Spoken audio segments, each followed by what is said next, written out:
Ticho, ticho.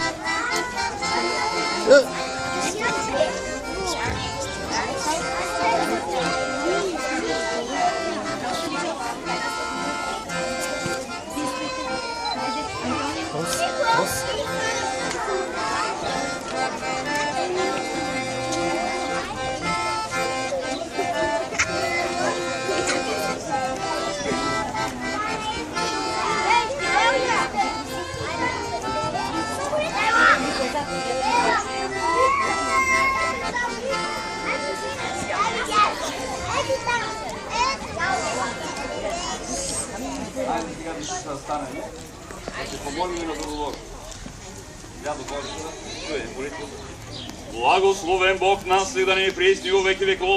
Амин. О Господ, яви се нам, благословен гради во имя Господне. О Господ, яви се нам, благословен гради во имя Господне. О Господ, яви се нам, благословен гради во имя Господне. Ние грешници, изпирен съм сега с преченка Богородица да падне пред нея покаяние и лучина в душата си да извикаме да изписите на нас и помоли. Повързва, защото си ги откровенен връща пран Твоите раби, защото Тебе зненичка надежда имаме. Слава Отцу и Сину и Святому Духу, милосердие двери, отверзи нам, благословенная Богородице. Надеюся си на Тя да ни погибнем, но да избавим се Тобою от бед.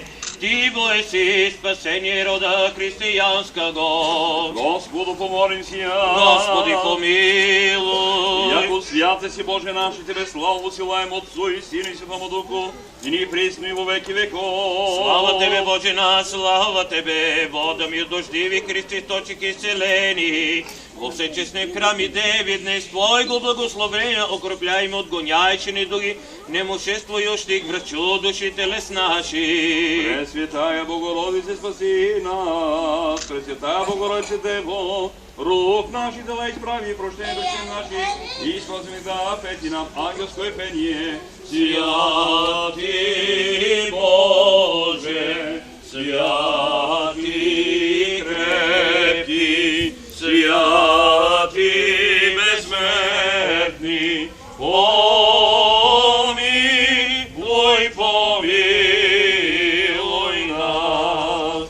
Помни мир всем, сочетелството Евангелие на Йоанна Богослова, слава Тебе, Господи, слава Тебе, да внимаваме по това време, Възе Исус в Иерусалим, при общи по-всемирна капалня, в еврейски наричана Витезда, която имаше 5 притвора, тях лежеше голямо множество болни, слепи, хроми, съкнали, които чака се раздвижва, защото ангел Господен от време на време след капалната раздвижва водата, и който пръв влизаше, след развитата вода добряш, която болест и да бе налегна. Слава Тебе, Господи, слава Тебе! Душевен мир на Господ се помоли. Господи, помилуй! За мира по целия свят, Господи, молим за освещаването и благославянето в тази детска градина Калина в град Дупница, Господи, Господи, и за овечката да се ползва тази стена вода, Господи, помолим, да светеше на без Максим и другове спешно град български, защото презвителство, както да се пътеше всички люди, за този град, Дупница, за всеки град, своя страна,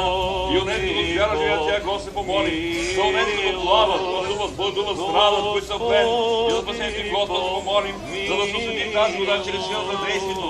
И слизането на Става Лука, Господи, помолим, за да бъде тази вода на читателите души и да ни помогнат да се различим, Господи, помолим, за всички, които търсят от Бога помощ, ще да Господи, помолим, като поманеме заедно с Исия Пречиста, преблагословена славица наша Богородица и всяка Дева Мария, нека съби себе си един други сред наш живот, на Христа Бога да отдаде, Господи! защото на Тебе подобава всяка слава, чест и покорение на Отца и Сините Твой Дух сега и винаги и во веки веков. Амин.